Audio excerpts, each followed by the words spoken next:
আজ গণেশ চতুর্থী। গণপতি বাবার আরাধনায় মেতে উঠেছে বহরমপুরবাসী। বান্ধবরেজ যেতে আদি দুর্গাবাড়ির পাশে অনেক ধুমধাম করে গণেশ পুজো বিগত 9 বছর ধরে হয়ে আসছে।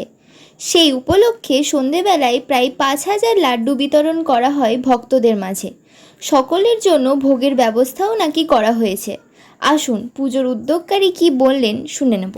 আমাদের এই গণেশ চতুর্থী আমরা 9 বছর ধরে এই প্রোগ্রাম করছি। 9 বছর বিভিন্ন ধরনের প্রতিকূলতা সত্ত্বেও আমরা এই পুজো করতে সক্ষম হয়েছি।